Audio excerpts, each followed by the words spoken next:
Hey, yeah, what's up, guy? Welcome back to my YouTube channel. Do not forget to like, turn on the notification button so you see my video when I post. Please, that's the only way you could help to support the channel for free. Please, I beg you to hit the like and subscribe button down there, please. So, today we'll be giving you the match preview for Arsenal versus Crystal Palace in the EFL Cup quarterfinals. The match is going to be played tomorrow around 9 p.m. So, I'll be taking you through Mikel Arteta press conference. We know what he said about the players, on how they have been prepared, and the journalists talk about the game. So let's dive into it. So today, the first question they asked Mikel Arteta in his press conference, it was all about Gabriel Jesus. They asked him, Gabriel Jesus have made 3 appearances so far off the bench. What do you think? Is he ready to start? And then Mikel Arteta responded and said, yes, yes. You can see how now. You can see now, not only in games, every day in training, how much he wants it. He's going to deserve a chance soon. That means he's going to give him a chance soon.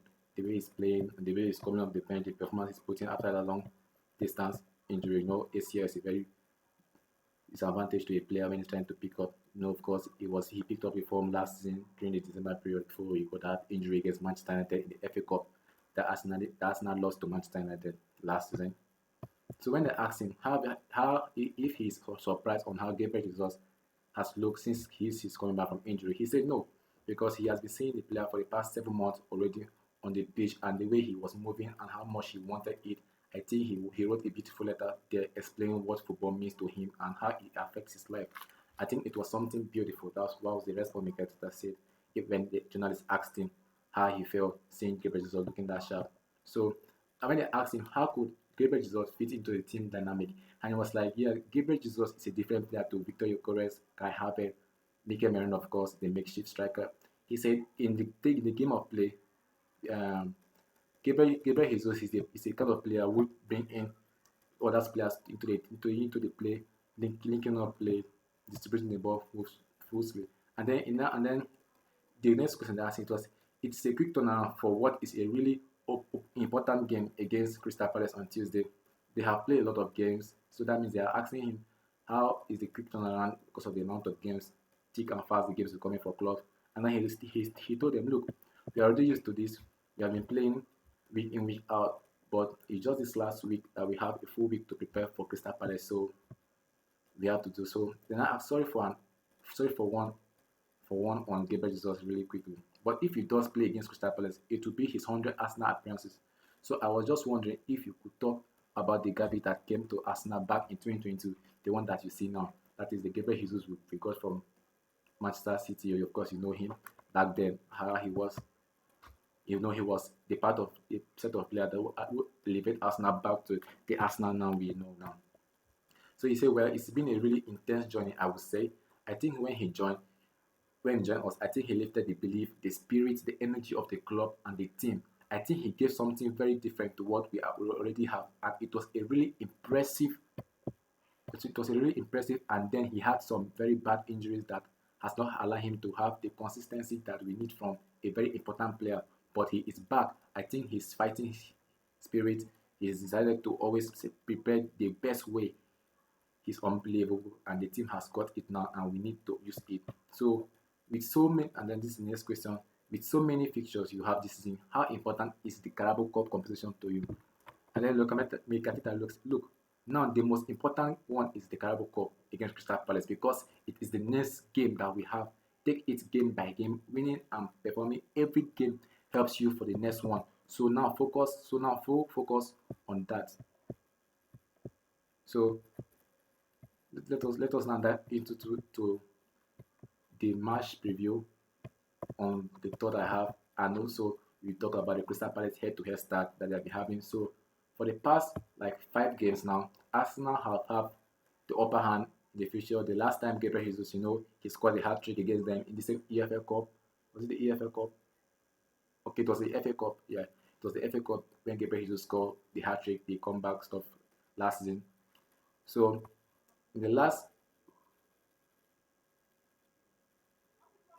5 meetings, Arsenal have had the major hand towards it. You will see in the scoreline there, the last 5 meetings years ago, that was 2024.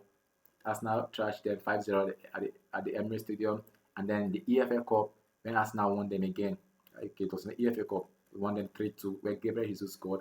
And then the next weekend, Arsenal played them again at Host Park, which Arsenal trashed them again 1-5. And then before the 2-2 draw, they drew when I think it was William Saliba that gave Mateta the opportunity to score when Gabriel was out of play. And then the most recent one, which got a bridge as a help Arsenal to win that game, which ended in a 1-0. So what will be our take in this game is that Arsenal, I don't think if Mikel Arteta is going to rotate a lot, but for the gameplay, because our next game is going to be Brighton at the weekend, so which will be coming back to give you the match preview for that too when Mikel Arteta press conference come back on Friday. So do not forget. So my preferred lineup will be like I will stick to keeper as a Belaga for this game, but based on how the game may turn out, I don't know if Mikel Arteta will want to go with Dave Raya for the most stronger defensive line, because as of now, Crystal Palace, they are missing a lot of key players in light of Munus Diaz, the right wing back, and then Sa has gone for AFCON, same as who else there? Who else in the attack? I think someone else I believe the attack line too, something like that. So now and if you look at Crystal Palace last last five games, their last 5 games, it has been a lose draw, lose win win, which they have the last 2 wins they have what came against Fulham and then Seboni, that's in the Conference League. Their last 3 Premier League games, the last 2 Premier League games has been a 3-0 loss to Manchester City, which is kind of understandable, and then a draw against Coopers in their Conference League, and then also a 4-1 demolition to Leeds United that lost. I think Cavalery Dominic scored a brace in that match. So, and whereby looking at Arsenal past 5 games, it has been a win, lose, win, and in the winning in terms of the Premier League against the Everton, that was a strong game because you are going to Hugh Dickinson Stadium, and of course Victor Gyökeres is the first Arsenal player to score for Arsenal against Everton in their new stadium, Hugh Dickinson. So that is a record breaking for Victor Gyökeres again. And then like the game against Wolves, we see Arsenal was not actually at their absolute best, but they were able to ground out the result. And same thing to Club Brugge, Mikel Arteta opted to rotate his squad, which paid off. And then the disappointing loss to Aston Villa, and then the nearly win against Brentford in the past 5 games. So we should be expecting a more trashing game in that is more goal line destruction in the game. So for my starting lineup, I'll be going with keeper is Abelaga. Of course, unfortunately, Benoit won't be available because of the injury he picked up against Wolves. So we will stick with Julian Timber. Then in the centre back, Christian Mosquera is still out, so we are going to go with William Saliba, and then his partner is going to be Pyro Hincapié. Same as the left back. I think Max Lewis-Kelly should be fit for this game. Then Ricardo Calafiori should have a rest because he has been playing a lot. So we try to manage Ricardo Calafiori match minutes so he shouldn't get injured, because we know how important he is for us. So and then in my midfield, I think Christian Noga should have a note in this game, and of course Declan Rice should start. Very important. Declan Rice should start because we know how Crystal Palace can be energetic in their midfield. So I'll go with Declan Rice, Christian Noga, and Martin Odegaard should start for that game. And then in the Everton, in our attack, it should be Eberechi Eze and Victor. I think Victor Gyökeres should start from the bench. I think Gabriel Jesus to come in. It will be a better fit because he knows Crystal Palace a lot. We have played Crystal Palace the first leg at the Emirates Stadium in the Premier League, and we saw how Victor Gyökeres struggle because they were more compact. So I will go with Madueke for the right wing. Yes, Saka could come off the bench. Madueke should start. I think for the past 2 games now, Madueke have not had any minutes off the bench. He has been on the bench. Wolves and of course Everton, the recent victory. So my score and prediction for this game, I think Arsenal should keep a clean sheet in this game. I think Arsenal is going to be winning this game a 2-0 victory.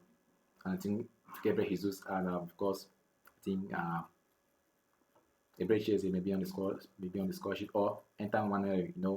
He needs some game time too. But I think based on how the game can go, I think Martin Odegaard should be a better fit for the dictating of the tempo. I think Martin Zubimendi should also have a rest.